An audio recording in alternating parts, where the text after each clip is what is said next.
Kama una flash ambayo inakuletea ujumbe kwamba the file or directory is corrupted and unreadable, nitakupa njia za namna kuweza kutatua changamoto hiyo.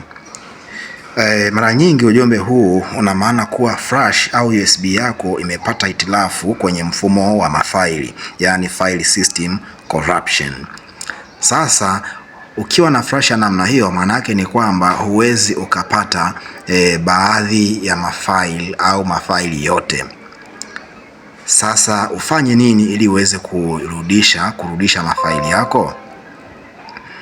Haya, njia bora kabisa kuliko zote, utakwenda kufungua kompyuta yako, halafu unaingia sehemu ambayo imeandikwa this PC kama ulivyoona.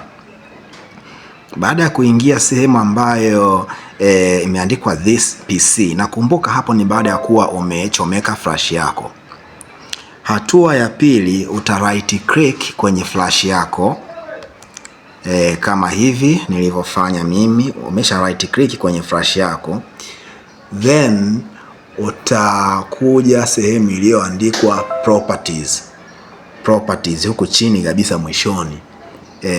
Properties kama unavyoona, utaibonyeza enter click, na ikisha onekana katika mfumo huo, basi sasa wewe utakwenda kubonyeza au kuclick sehemu ambayo imeandikwa tools.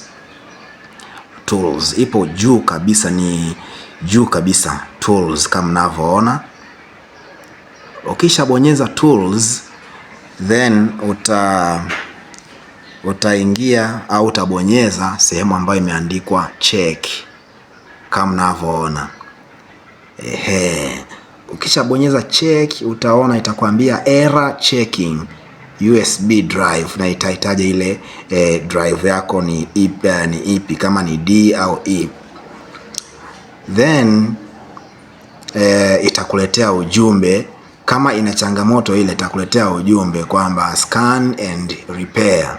Unaweza ukascan and repair. Itascan na kurepair kama mnavyoona, itascan na kurepair,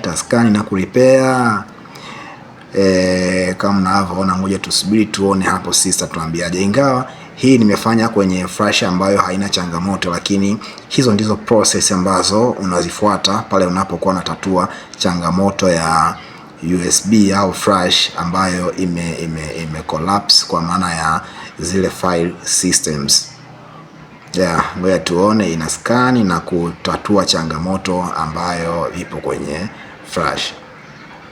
Itaskani mpaka mwisho, na baada ya hapo itakwambia kwamba flash yako sasa imekuwa repaired, imerekebishwa.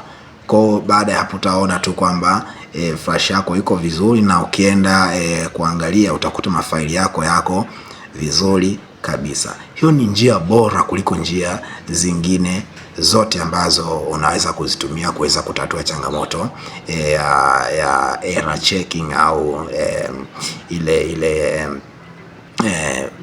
file system corruption. Lakini zipo njia zingine. Kwa mfano mara ya kwanza kabisa, hata kabla hujafikia kukiona, maybe ukihisi kwamba tatizo linaweza kuwa ni dogo, unaweza tu ukatoa flash na kuirudisha tena. Ama unaweza ukaichukua flash yako na kuiweka kwenye PC nyingine uone kama inafanya kazi. Kama haifanyi kazi, ndio unakuja kwenye hii njia sasa ambayo nimekufundisha. Hiyo njia inakuwa ndo njia kabisa, ni tiba kubwa kuliko zote. Kama ni kwenye matibabu, basi hiyo ni operation, upasuaji mkubwa. Yani hapo changamoto yako inakwisha. Hii unaweza kufanya hivyo kwenye flash, lakini vile vile unaweza kufanya hivyo kwenye memory card, yani SD card. Mambo yanakuwa vizuri kabisa. Kwa hivyo hiyo ndio namna ya kutatua changamoto ya USB au flash ambayo imecollapse file systems. naona inaendelea kutafuta so na pause kidogo, alafu itakapokuwa imekaa sawa nitakuonesha italeta ujumbe gani.